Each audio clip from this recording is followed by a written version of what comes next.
Most people think caffeine is killing you and it's really bad for you, but in reality, it's actually quite healthy. Now, let me explain. Here is how we can caffeine max. So, usually, this is what you think of as caffeine. You think of like this dude here. This is like the addicted to coffee kind of guy. It feels dirty. It's that bad vibe that you're getting from like people who drink Monster every day, those degenerate, like really unhealthy people. Now, here's my claim. Caffeine is healthy, but there's a big asterisk here.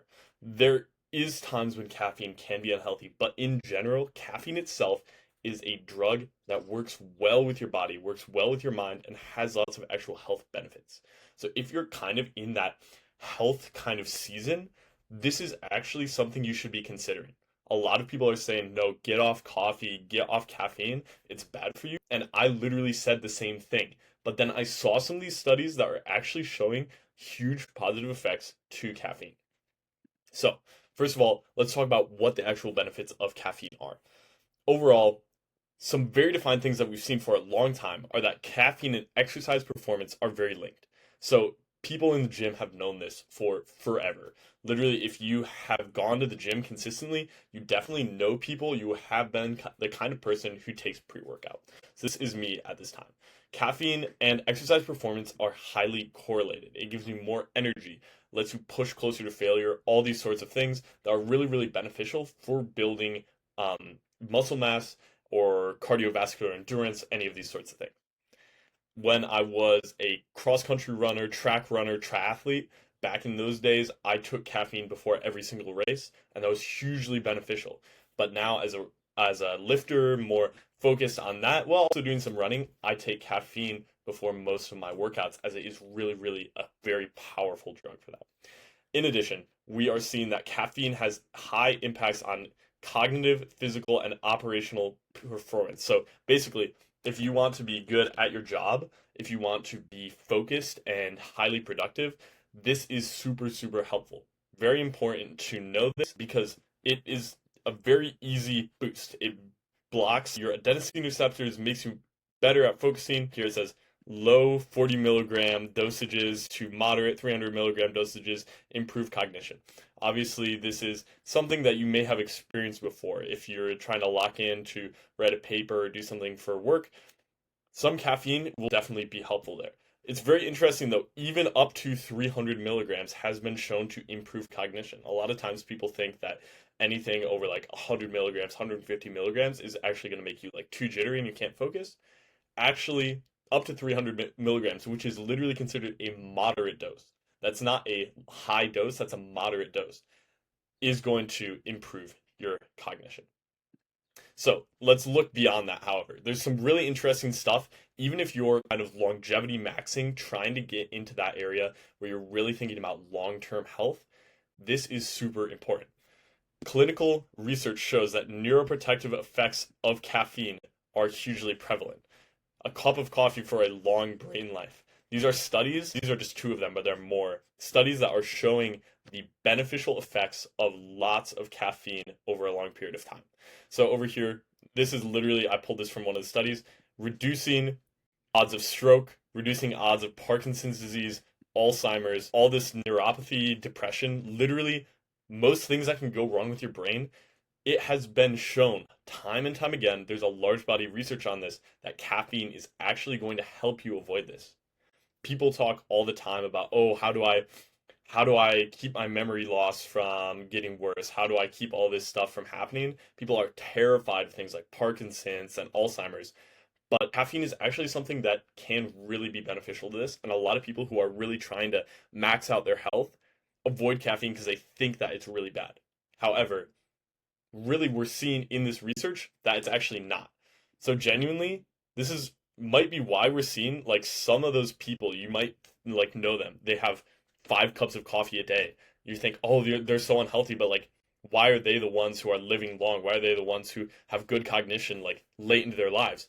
It may actually be because partially some of those cognitive benefits of caffeine are starting to kick in. It's neuroprotective, meaning that it helps your neurons, helps your brain stay together, stay functioning for longer. So when you're getting into that old age, when your brain's kind of starting to deteriorate, it's actually super helpful. So a lot of people be thinking that this is horrible for you. It's really bad for you, and that it's kind of cope to use caffeine. But in reality, it might be almost like dosing creatine, honestly. It's beneficial for your brain, beneficial for your memory, beneficial for your mental longevity. So now, let's talk about how we're going to get this caffeine into our bodies because there are a lot of different ways for doing this. Obviously, I'm going to rule out a few things. Genuinely, Red Bull, Monster, Celsius, this kind of stuff, not ideal for health. We already know this. There's not a ton of benefits to having these kinds of drinks. And if you're thinking about your health seriously, thinking about your focus and your mental performance seriously, there's a lot of things wrong in these. Lots of preservatives, lots of dyes, things like this, artificial sweeteners that are really going to mess with your brain. So, in general, my advice, this is what I personally do, avoid those. Like every once in a while I will drink one just because I'm like I really need caffeine or like I don't have pre-workout. I'll kind of just take the L. Say, okay, well, I guess we're just gonna do this. But it's by no means a common thing. If it's a common thing for you, I would highly recommend as a first step cutting those out. It's probably better for you to not drink a Monster, not drink a Red Bull, than to drink it because those caffeine effects are going to be positive, but there's also lots of other chemicals and stuff. We don't really know 100% what's going in here. They can kind of change the dosing around without having to tell the FDA. So all this just weird stuff. Don't mess with that. I would not recommend that by any stretch. Now, here's the first way that you can be getting caffeine into your system. I used to do this. This was the first kind of caffeine dosing strategy that I used to do. So these are caffeine capsules. So basically, they're just like a little pill like this that you swallow. It has 100 milligrams, 200 milligrams of caffeine in it, and it will get you right. So some of the benefits of this is that it is faster acting. So that means that like you will actually be able to get through that pretty quickly. It will be like easy to digest into your body. In addition, controlled dosages. Sometimes with coffee, you're like, I don't really know how much caffeine I'm getting in here. But with this, especially if you're doing a third-party certified company, this is pretty effective. And it's clean. There's no other stuff going in here. It's literally just a caffeine powder that you're putting in your body. So not like crazy by any means. Okay, next we have coffee. So this is another big thing. Coffee is probably like the most common way to get your caffeine intake in. This is what all those like coffee drinkers, people we think are like really addicted to coffee, this is what they're usually doing. However, there are actually a good amount of studies that even like Brian Johnson, these very smart people have cited showing that coffee intake actually has some microbiome benefits. So in some ways, coffee, even decaf coffee, has nice benefits to your actual gut microbiome, helps you function better, even helps with neurological benefits as well. So we're seeing that cognition is being benefited even from decaf coffee. So this means that you could actually be drinking decaf coffee and getting some of those same benefits to memory and cognition and mood that you would be from caffeinated coffee. So what some people like Brian Johnson are recommending, drink caffeinated coffee in the morning. By around noon, kind of cut that out, drink decaf coffee, and you'll get some of those microbiome benefits that you wouldn't be getting otherwise. In addition, it is also an antioxidant. It's reducing oxidative stress. And oxidative stress is essentially kind of inflammation inside the body. This can come from things like poor sleep, high cortisol, a poor diet, things like this that your body really is trying to fight. So this is actually kind of helping your body maintain itself well without like big issues. And then the third and final thing I will say for ways to get caffeine into your body is things like pre-workout. So the nice part of this is they are fast acting. They have performance benefits which are go beyond just caffeine. So this is usually what like you'll see people who are like gym bros are using. They're using stuff like this. This is like $30 for one of these, which will last you like a month to 2 months. So not like it's not super expensive, but some of them can get a little bit pricey. This is definitely a more expensive brand, but this is the brand that I use because it's third party certified. I trust them pretty well. Coffee can be cheap, can be expensive. We've seen all the things about like, oh yeah, Starbucks coffee is like $5 a day. But if you have your own beans, if you're grinding it all on your own, not that expensive. I know very, very frugal people who are drinking coffee in large amounts every single day. It's not that much. And then caffeine capsules. This one is $12 for 120 servings. So essentially like 10 cents a day. Very, very cheap, very affordable. You can get this probably cheaper in bigger doses. The more expensive it is, probably the more reputable of a brand it is. It might be third party tested. Like NutriCost, not this is like a pretty cheap brand. I wouldn't necessarily recommend this, but like do whatever you want. So going back to pre-workout, it has performance benefits. So you're gonna see things like L-theanine, like taurine, things like this that are going to maybe give you some of those like tingling feelings. They're gonna give you more performance benefits. Taurine is good for endurance, all these things. So they're more stimulating beyond just the caffeine. And so that actually has like shown benefits to your workouts, to athletic performance, to muscle growth beyond just that caffeine. So that's kind of why I like this. However, if you're more in that season of not wanting to ingest caffeine, or if you're actually feeling like this is not like necessarily a thing for you, there are non-stimulant pre-workouts, which means they're still going to have some of those supplements that are going to help you get better pumps, get like more athletic performance, but they're not going to have that same caffeine in there. So these can be good. However, these are not as clean, which is definitely a big drawback. So a lot of these will have dyes in them. Depending on the brand you're using, they might have some weird chemicals. This brand Raw is actually pretty clean. It's pretty good. NSF Safe Sport certified, which means that you're not going to get randomly like, oh no, I have anabolic steroids in my supplements. You're not going to get like cooked by stuff like that. And for this reason, it is probably going to be a little bit more expensive. I would not go and buy from like those random Amazon brands. Like some of these are really weird, not necessarily third party certified, would not mess with those. So definitely if you're putting something in your body, I would do your about like, I don't know, even just like 10 minutes of research about what you're putting in your body can go a very long way. So it's hard to see exactly what's going into all these supplements because FDA restrictions aren't really going to like control everything, but they can be beneficial. So overall, pre-workout, if you're in that season, this might be good for you. So now let's talk about how much caffeine you should be taking. And the answer to this is really, it depends, and I can't exactly tell you, but I can give you a good idea. So overall, you want to like kind of operate on this continuum. Over here is like, this is like 0. This is no caffeine. This is what you want to be kind of operating at when you're sleeping. And then over here we have like 100. Like this is like percentage caffeinated. This is like you're very caffeinated, you're feeling like amped up, you can feel it, maybe you're a little bit jittery, and this is going to have a big impact on you. And so overall, this is kind of more where you want to be when you're like trying to build muscle or whatever. This in the middle here, like 50% caffeinated, this is probably where you're going to see like benefits to cognition. And then this is where you're going to see good sleep, right? So overall, you want to be able to bounce around between these points and know when you need to be where, right? So if you are in that season, say you are really just focused on work, okay? You really just want to be locked in, or you're not a big athlete, not any of this, but you just want to feel more energy day to day. You're going to want to stick to more of those low to moderate doses. So this would be maybe 50 milligrams to up about 150 milligrams of caffeine, maybe a little bit more.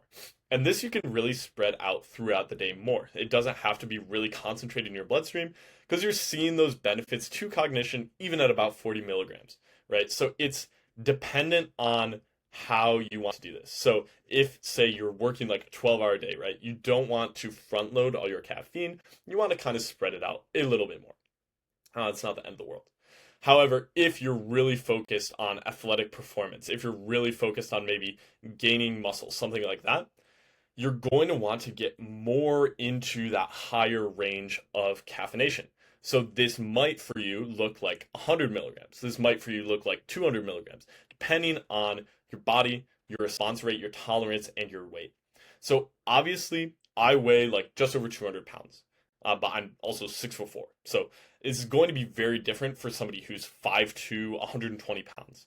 they're going to feel the effects of caffeine much more than I would at that same dosage.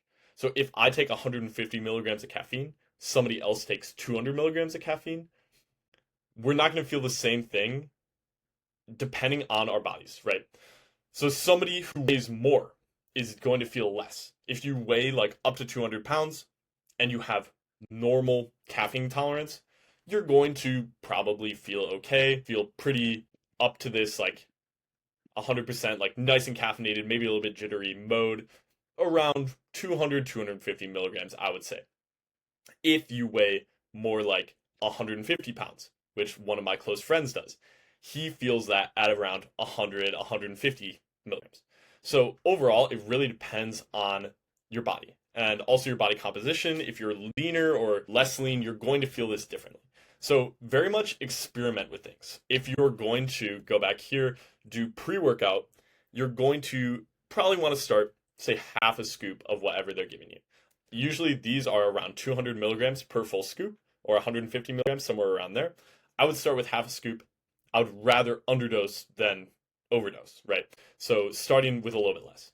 But again, it is going to depend on your caffeine tolerance. If you're somebody who has caffeine a lot, this is going to be something where you can push the boundaries a little bit more. Studies have shown that around up to about literally close to 800 milligrams of caffeine are within kind of that safe range. It's not going to kill you, but it will maybe make you not feel that great. You might feel a little bit nauseous, you might feel really jittery, you might feel kind of anxious. And so this is really something you have to consider. In addition, for how much, it also depends on your levels of anxiety, your levels of like feeling strong reactions to caffeine. So some people feel anxious when they have caffeine. However, some people feel a little bit of a degradation of anxiety when they have caffeine. I think this is also somewhat dependent on dosage. So when you're around that 50 milligram range, you're probably going to feel a little bit of reduction in anxiety, a little bit of elevation in mood. However, if you're up to that 200, 250 milligram range, you might feel heart speeding a little bit faster, feeling a little bit more anxious. So it really does depend. And I would start low, feel how you feel, be very cognizant of that, and don't just go straight up to very, very dependent on it, right? So caffeine maxing is not for the faint of heart. You have to be a little bit careful with this and definitely be present in your own body, know what you're doing, and don't be stupid. Then when? So obviously you don't want to be drinking caffeine all day. Let's say this is the sun, right? So the sun rises here, the sun goes to bed here, sets here. And essentially your body is in sync. Your body is in sync with this cycle of the sun. We'll draw a little sun. And when the sun is up, your body's saying, okay, let's go, let's get ready. If you're a normal human and you're actually seeing the sun. Right. Then again, look back at my other videos. Obviously, sunlight is hugely important to your overall energy. If you're feeling low energy, it might just be because of this, and you shouldn't just jump right to caffeine without solving your other health problems. However, if you're getting up, you're seeing the sun during the day, your body is synchronized to this clock, right? And how this works is that you have something called adenosine. I'll just write AD. Adenosine is essentially the sleepiness molecule. This is how you feel. This is why you feel tired right after waking up, because adenosine is built up in your system. Now, adenosine receptors are not active until 90 to 120 minutes after waking, somewhere in this range. And so it is ideal for you to wait about this much time to actually have caffeine. Otherwise, you may experience kind of that afternoon crash, you'll come off the caffeine. This is because you're taking caffeine too early in the day. The adenosine is not cleared from your brain, and so when you come off that, the caffeine is preventing the adenosine from being cleared from your brain. The adenosine is then still in your brain when you come off that caffeine, and then you feel like you just woke up in the morning. And so this is why. It's not the caffeine's fault, it's your timing's fault. So wait about an hour and a half to 2 hours after waking to have that caffeine. Then again, you also want to wait until about 12. This is like when you kind of want to stop having caffeine, because caffeine actually has a 6-hour half-life. So when the sun is about here, right, it's at its peak. That's kind of when you want to stop having your caffeine. If you're going to bed at a reasonable time, 9, 10, 11, you want to stop around here because otherwise there will be still a good amount of caffeine running around in your system causing havoc. And you don't want that to happen.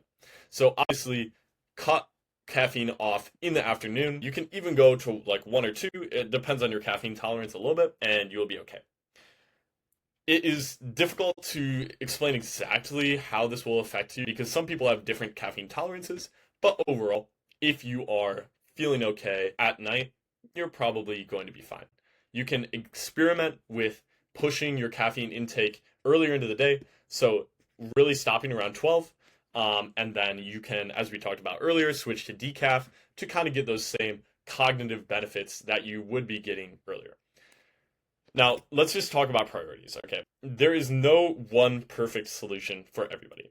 All of these have different drawbacks, right? So, caffeine capsules is what I would be doing if you're really just worrying about focus, this kind of thing. If you're really worried about cost, focus on this. If you're thinking about more longevity, possibly like kind of the social aspect of coffee, I would go for coffee. And if you're really thinking about you want maximum muscle growth, you want maximum athletic performance, if you're in that season of your life, then you want to be maybe thinking about pre-workout. But really your priorities are what matters the most. As we talked about earlier, you're probably going to go for a little bit of more slow, steady dosage if you are focused on being the most focused you can, being the most productive you can. If you're really worried about being as built, as jacked as you possibly can be, then you're really going to just want to focus on a higher dosage 30 to 60 minutes before you're working out.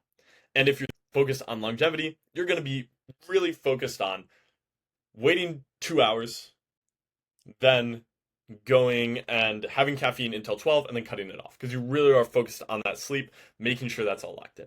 And then probably switching to that decaf.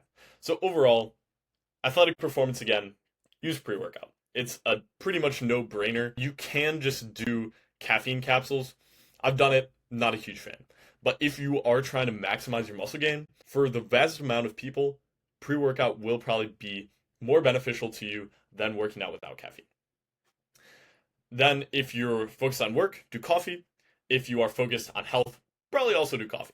If you're just really cheap and you just want a little bit of caffeine or you don't want to have to worry about brewing coffee, things like this, then honestly just do caffeine capsules and that'll be fine for you. If you're a runner or a triathlete, I'd also probably do caffeine capsules because then you don't have to drink something you won't be throwing in. And that's what I used to do. But overall, you just have to think about what you want out of life. If you're just a normal person, you want a little bit more energy, do a low to moderate dosage during the day and you will probably be okay and get some of those cognitive benefits. Overall, what I just wanted to say through this is that it's not a killer. Caffeine is not, if we go back here, caffeine is not this. This is what we as a society feel about caffeine. It's not necessarily the truth. And in fact, caffeine in its unpolluted, uncommercialized form like this is actually a helpful supplement to your body. If you start feeling like this, if you start feeling like you are totally dependent on caffeine, that is when you just have to take a step back. Take 5 days off, take a week off, take 2 weeks off maybe of caffeine, and you'll be able to reset your tolerance, reset your possible dependency on this. You don't really want to be like this guy where you have to have it every day. You get withdrawal headaches, things like this. But overall, for the vast majority of people, more people in the health space especially are straying too far to the no caffeine side, in my opinion. I used to be on this side. I spent a lot of time there. I have literally posted videos saying caffeine is bad, do not take caffeine. I didn't understand all of this, and I didn't take caffeine myself to know if it was good or bad. I thought that this would be me. I thought this would be me right here. And this is not me now. And I take caffeine. And I am happier. I am more energetic, more focused. Life has more color than before. In general, caffeine is positive for your body. There can be negative effects. If you are not listening to your body, if you're not paying attention to how your body feels, you will feel these negative effects. However, if you are paying attention to your body, you test it out at a low to moderate dosage, you see how your body feels, your body will most likely, for most people, respond positively. However, there's a possibility that it responds negatively. In that case, just don't use it. A negative experience with caffeine will probably not kill you. It might have slightly negative effects. As I said, I'm not a doctor. Talk to your doctor if you have a heart condition, things like this. Not good for you. Disclaimer. But overall, my personal experience is that caffeine has helped me to build muscle, feel more energetic, be more focused, all of these things, and still does not have negative impacts on my sleep because I know when to take it, I know how to control it, right? So overall, caffeine, good, healthy, not bad.